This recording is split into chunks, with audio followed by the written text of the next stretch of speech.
मेरे पास एक कमेंट आया था पंजाबी पीपल 345 से, उसका एग्जैक्टली नाम तो मुझे पता नहीं है। उन्होंने पूछा था कि सर सैलरी कैश में कितनी ले सकते हैं अकॉर्डिंग टू एम्प्लॉय लॉ। बड़ा ही वैलिड क्वेश्चन था और ये इसलिए भी इंपॉर्टेंट है क्योंकि इंडिया के अंदर हर एम्प्लॉयर चाहता है कि सैलरी कैश में दे दूँ और एम्प्लॉय भी चाहता है सैलरी कैश में मिल जाए। ज़्यादातर काम 95% कैश में आता है इंडिया के अंदर, क्योंकि अकाउंट में जमा कौन कराए, निकाले कौन, और कैश में इनकम आई और कैश में आके दे दी।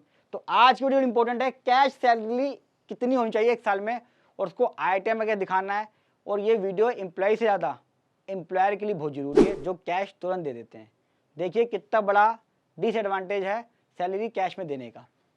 अच्छा, कौन कौन से एम्प्लॉयर ले रहा हूँ मैं देख लीजिए, और एम्प्लॉय कौन कौन से ले रहा हूँ।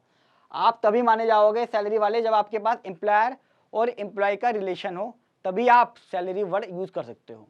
कॉन्ट्रेक्चुअल एम्प्लॉयज़ हैं, कई जगह कॉन्ट्रेक्चुअल एम्प्लॉय भी लिखे हुए हैं, तो अगर वहाँ पे भी एम्प्लॉयर एम्प्लॉय रिलेशनशिप है और उनको जो पैसा मिल रहा है वो सैलरी नेचर का है, तो ही सैलरी में कवर होंगे जो आज मैं बता रहा हूँ। हो सकता है कई बार कॉन्ट्रेक्चुअल एम्प्लॉय का टीडीएस करता है 194C में और कई बार 194J में भी कर आता है फ्रीलांसर का, तो ये आज की कहानी में कवर नहीं होते क्योंकि वो सैलरी वाले एम्प्लॉय नहीं हैं। जॉब वर्क, हाँ, एक तरीके से अगर हो जाएंगे, अगर उनको कैश मिलता है तो, अगर उनका ऑनलाइन पैसा आ रहा है, टीडीएस कट रहा है तो कोई दिक्कत ही नहीं है, लेकिन उनको भी कैश मिल रहा है तो कवर हो जाएंगे आज की वीडियो में। जॉब वर्क वाले एम्प्लॉय हैं, अगर उनको भी सैलरी मिलती है, भले जॉब वर्क में लिखा है, तो भी इसमें कवर हो जाएंगे। अच्छा, सैलरी कैसे मिलती है? जो फिक्स अमाउंट होगा हर महीने, ऐसा नहीं आज काम करा 200 मिल गए, परसों 500 रुपये मिल गए, तो वो सैलरी नहीं कहलाएगी दोस्तों। और उसके ऊपर कोई टीडीएस नहीं करता, कॉन्ट्रैक्ट बेसिस पे जो मैंने बताया दोनों, ये तो ही आप सैलरी में कवर हो। कितनी सैलरी दे सकता है एम्प्लॉय, पहले ये समझना जरूरी है। सैलरी का जो लिमिट है वो 10,000 रुपये दे सकता है पर पर्सन पर डे, अलाउ है। सेक्शन 48(3) इनकम टैक्स का एक सेक्शन है 48(3) जो कहता है कि कोई भी खर्चा रिवेन्यू नेचर का अगर आप करते हो, इसके ऊपर मैंने बड़ी वीडियो बनाई इंपॉर्टेंट कि कौन कौन से खर्चे हैं, कैसे हैं, एग्जाम्पल के साथ देखना जरूर। 10,000 से ऊपर का खर्चा करोगे कैश में तो वो खर्चा नहीं मिलेगा बिजनेस के अंदर और उसके ऊपर आपको 30% का टैक्स पे करना पड़ेगा, यानी कि वो खर्चा डिसला हो जाएगा। तो अगर आप रेगुलर बुक से अकाउंट बनाते हो या आपका ऑडिट होता है तो आप ये 10,000 से ऊपर की सैलरी कैश में नहीं दे सकते, डिसला हो जाएगी। तो जब दे नहीं सकता तो मिलेगी कहाँ से? तो मेरी लिमिट क्या होगी इस केस में? 1,20,000 रुपये, 10,000 इंटू 12, 1,20,000 पर एनम, सारा अमाउंट मिला कर है ये। ऐसा नहीं है सैलरी अलग है, कन्वेंस का अलग कर दिया, उसका अलग कर दिया, बोनस अलग कर दिया, सब चीज मिलाने की बात हो रही है पर डे के हिसाब से, पर मंथ की, क्योंकि सैलरी मिलती ही एक दिन में एक बार है, पूरे महीने की एक बार तो मिलती है। ऐसा तो नहीं मैं डेली 300 रुपये लूंगा, वो तो वेजेस में आ जाएगा। सैलरी की बात हो रही है, एक महीने में एक बार मिलती है, तो ये लिमिट हो गई है। अच्छा, अगर आपकी बुक्स मेंटेन नहीं हो रही हैं, आप ऑडिट नहीं कराते, आप 44AD में फाइल करते हो, या हो सकता है कि आपके पास कैश आया और आपने कैश ही दे दिया, उसका कोई रिकॉर्ड ही मेंटेन नहीं कर रहे आप, तो फिर तो कोई भी अमाउंट दे दो, कोई फर्क नहीं पड़ता। जब डिस्काउंट की बात ही नहीं आ रही, कुछ रिकॉर्ड में नहीं है, तो फिर कोई भी अमाउंट नहीं है। लेकिन नुकसान क्या आता है इसमें? ना तो एम्प्लॉयर का कोई प्रोफाइल बना, क्या बिजनेस कर रहा है क्या नहीं कर रहा है, ना ही एम्प्लॉय का कोई प्रोफाइल बना, क्योंकि कुछ पता ही नहीं चल रहा।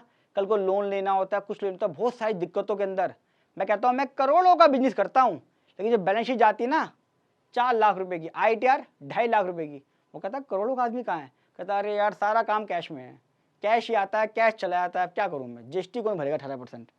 अच्छा, वैसे अगर बात करूँ तो एक बार में 1,99,999 ले सकते हो per month salary, section 269 ST के मुताबिक, क्योंकि कैश के अंदर 2 लाख या उससे ऊपर लेना अलाउ नहीं है वन टाइम में। तो अगर आप मोटी सैलरी वाले हो और कोई अमीर आदमी पूछना चाहता है कैश सैलरी को लेके, तो ये लिमिट है। अब कुछ चीज़ को ध्यान रखना है, लिमिट तो मैंने बता दिया आपको कैश की, पंजाबी वॉइस को। अच्छा, वो नाम क्या है, वो नाम भी लिख देना एक बार ताकि पता चल जाए लोगों को। मैनुअल फॉर्म जरा जरूर ले लें अगर आप कैश के अंदर इनकम कमाते हो। कैसे मिलता है फॉर्म 16, कहाँ डाउनलोड होता है, इसकी वीडियो बनाइए, देख लेना।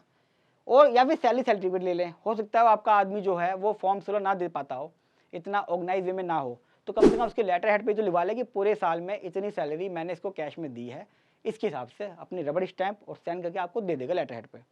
ITR जरूर भरें, जो भी सैलरी ले रहे हैं वो कैश में मिल रही है, कोई दिक्कत नहीं है, बैंक में नहीं जमा हुई तो भी कोई दिक्कत नहीं है। क्यों? आपका कुछ लोन लेना है, कुछ CC लेनी है, पर्सनल लोन लेना है, कुछ ऑडी लेनी है, या कुछ छोटा मोटा फ्रिज है, टीवी है, आईफोन है, हाँ हो सकता है आईफोन लेने लग जाए 1,20,000 वाला आदमी, तो कैसे लेगा? ITR क्या चलेगा?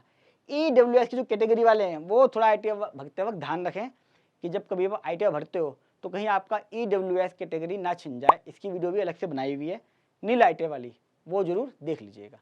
तो आशा करता हूँ जो क्वेश्चन मेरे से पूछा था कैश सैलरी वाला, एक ने पूछा है लेकिन बड़ा इंपॉर्टेंट टॉपिक था, इसलिए मैंने सबके लिए वीडियो बना दी है। वीडियो प्रैक्टिकल लगी हो तो कमेंट बॉक्स में जो बताइएगा। साथ में फर्स्ट टाइम आ रहे हैं चैनल को सब्सक्राइब कर लें, क्योंकि ये है इंडिया का इकलौता प्रैक्टिकल चैनल जहाँ पे मैं आपको सिर्फ प्रैक्टिकल बातें बताता हूँ। लाइक करने के साथ साथ जितना हो सके फेसबुक व्हाट्सअप सब जगह शेयर करें, क्योंकि इंडिया के अंदर हर आदमी कैश में दे रहा है और हर आदमी कैश में लेना पसंद कर रहा है। कई जगह मैंने देखा है एम्प्लॉयर ऑनलाइन सैलरी देना चाहता है लेकिन एम्प्लॉई ज़बरदस्ती कैश में ले लेता है। तो ये वीडियो उनके लिए बड़ी इंपॉर्टेंट है कि कैश में सैलरी लेना कितना खतरनाक हो सकता है और उसकी लिमिट्स क्या क्या है। तो वीडियो को फेसबुक व्हाट्सअप सब जगह शेयर करें। मिलूंगा अगली वीडियो में, तब तक नमस्कार।